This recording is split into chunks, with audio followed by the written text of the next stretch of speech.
Rachael Marie Runyan came into the world on June 23, 1979, in Weber County, Utah. She was the cherished daughter of Jeff and Elaine Runyan, being the second child and the only girl in the family. Rachael had an older brother named Justin and a younger brother named Nathan. Shortly before Rachael's birth, the Runyan family relocated from Tennessee to Sunset. Jeff and Elaine believed that Sunset, a small community with around 6,000 residents at the time, would be an ideal and secure place to raise their children. Prior to her tragic end, Rachael had participated in a child beauty pageant and was crowned Little Miss Sunset the previous year.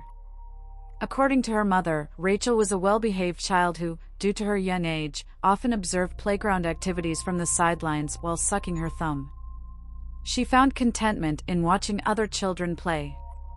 Occasionally, Rachael's mother would jokingly tease her about becoming buck-toothed as she grew older, prompting Rachael to respond with giggles.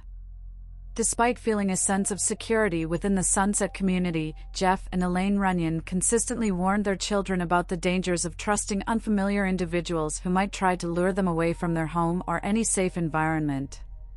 The Runyan family resided in a modest home next to the Doxey Elementary School playground, which the children frequently enjoyed. Additionally, they had a fondness for Mitchell Park, a nearby recreational area where they often played. In the summer of 1982, Jeff and Elaine decided to install a gate in their backyard fence, providing easy access to the beloved playground for the whole family.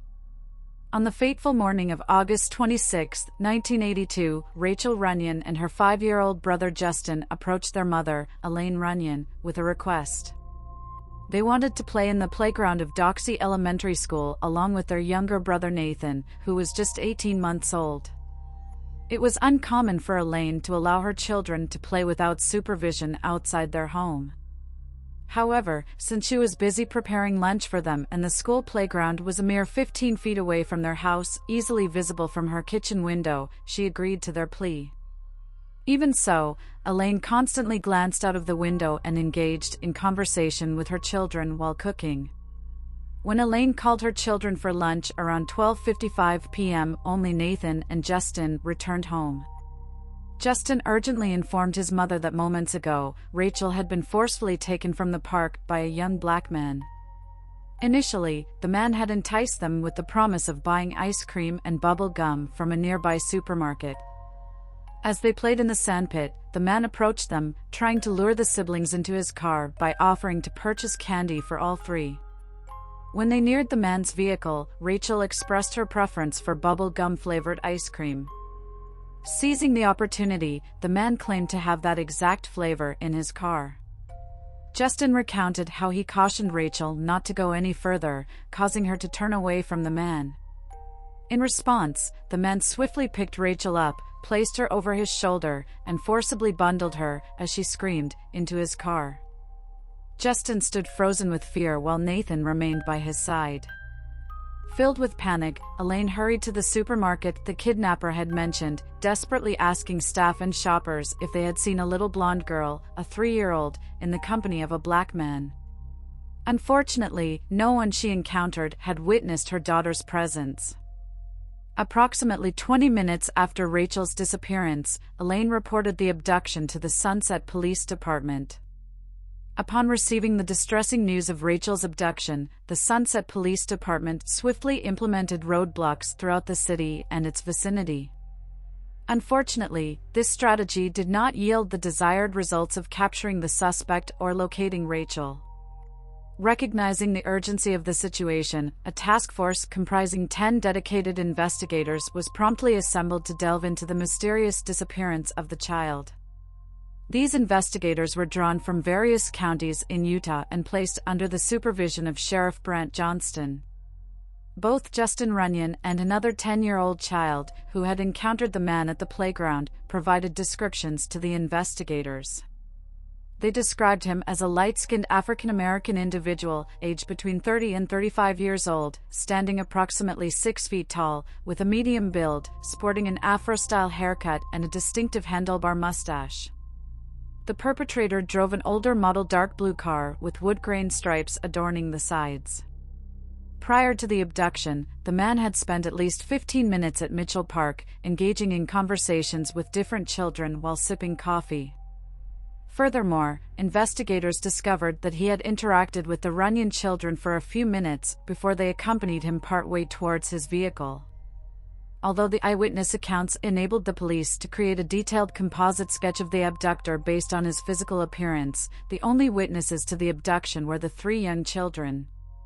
Unfortunately, there were no surveillance cameras capturing the incident on the school premises. Consequently, apart from appeals made by law enforcement and the media, subsequent investigative efforts primarily revolved around forensic examinations of the crime scene and conducting door-to-door inquiries in the immediate hours and days following the abduction. Public pleas for any information related to Rachael's disappearance did generate numerous leads regarding both her whereabouts and the potential identity of the abductor. These leads were diligently pursued by investigators. However, despite their concerted efforts, none of the leads ultimately proved fruitful.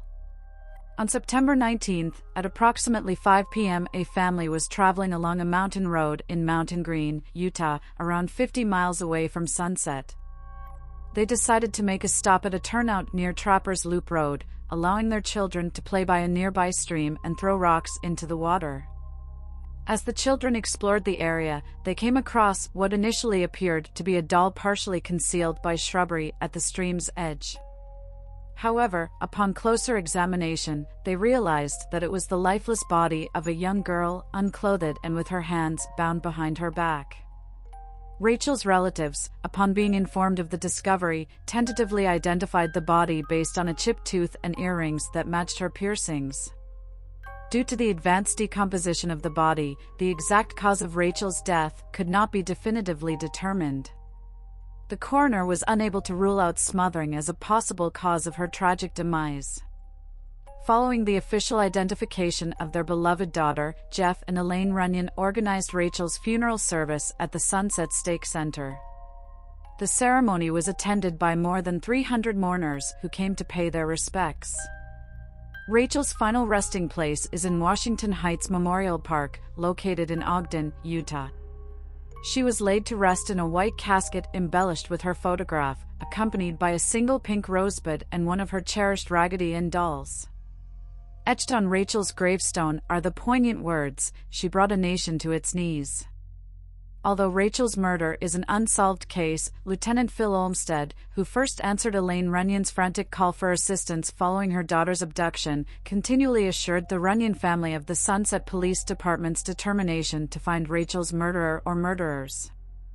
The investigation into her murder was officially reopened by the Sunset Police Department in 2007.